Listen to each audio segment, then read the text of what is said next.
अस्सलाम वालेकुम, सत श्री अकाल, नमस्ते। आज हद हो गई, आज ऐसी हद हो गई कि हमारी मुसलमान बहन, अब ये हिंदुस्तानी लोग जो हिंदुस्तानी होने का दावा करते हैं, जो ये बताते हैं कि औरत जात की रिस्पेक्ट, सारी दुनिया के पास इंटरनेट पे फोटो है जहाँ पे वो लड़की हाथ जोड़ रही है, वो लड़की नीचे लेटी हुई है, वो लड़की को मार मार के उसका रेप किया।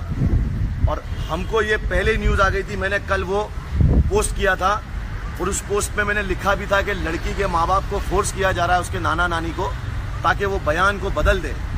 और यही हुआ, उस लड़की ने बयान को बदल दिया। उसको इतना डराया गया, इतना धमकाया गया कि उसने बयान को बदल दिया। तो ये मैं कह रहा हूँ तुम लोगों को कि ये अभी दूसरे के घर की आग है और तुम धुआं देख रहे हो। तुम्हारे घर में आग बहुत जल्दी लगने वाली है।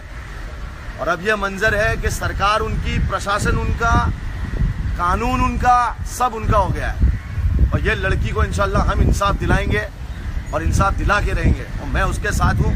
रमज़ान के ये पाक महीने में मैं ये बोलता हूँ कि वो पुलिस वाले को उसकी सज़ा मिलेगी। और अब तो मंजर ये हो गया है कि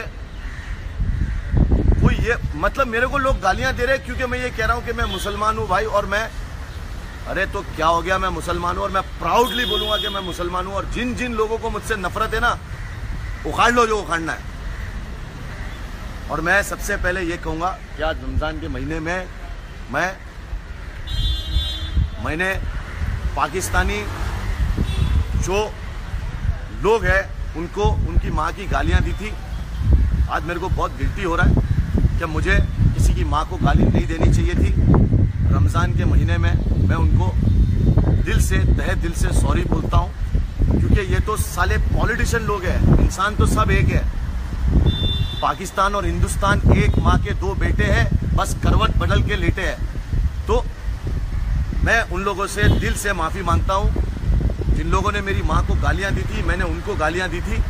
मैं उनको भी सॉरी बोलता हूँ रमज़ान के महीने में, माफ़ करता हूँ। मेरे दिल में उनके लिए कुछ भी नहीं है। और दूसरी बात कि ये जो हिंदुस्तान पाकिस्तान को भी बांटा गया, ये भी इन हरामी पॉलिटिशियनों ने ही बांटा है। वरना हिंदुस्तान पाकिस्तान भी एक ही माँ के दो बेटे हैं। अगर ये दोनों वापस एक हो जाए तो चाइना की बुच लगा दे। और अब ये इंसाफ की बात जहाँ पे आती है, कि इंसाफ की बात ये है कि किसी को इंसाफ नहीं मिलने वाला है। और मेरे पीछे इतने सारे संगठन, मेरे को लाइसेंस वाला ये लेना पड़ गया, ये लेके चलना पड़ता है मेरे को। क्यों लेके चलना पड़ता है?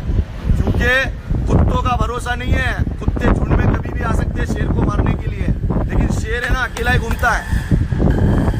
चलेगी ना 32, 5 तो मारूंगा, आ जाना जहां भी आना है। और दूसरी बात, अब इंसाफ लेना पड़ेगा, छीनना पड़ेगा। या तो फिर घर में बैठ के फेसबुक पे खाली बातें करते रहो। मेरे भाई, हमारे पूरे हिंदुस्तान में कई दुश्मन हो गए, सारे दल हमारे दुश्मन है, फिर भी हम बिंदास बोल रहे हैं, बिंदास चल रहे हैं। क्या हमारे माँ बाप नहीं है? क्या हमारे बच्चे, हमारी बीवी, हमारी बहनें नहीं है, हमारी फैमिली नहीं है? हमको भी मना किया जाता है, लेकिन हम हक के लिए आवाज़ उठा रहे हैं। तो या तो चूड़ियाँ पहन के घर बैठ जाओ, या फिर तैयार हो जाओ हक के लिए लड़ने के लिए।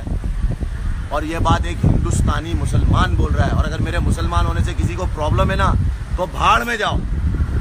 अल्लाह हाफिज़। दुआओं में याद रखना और मेरे जिक्र का जुबां पे स्वाद रखना।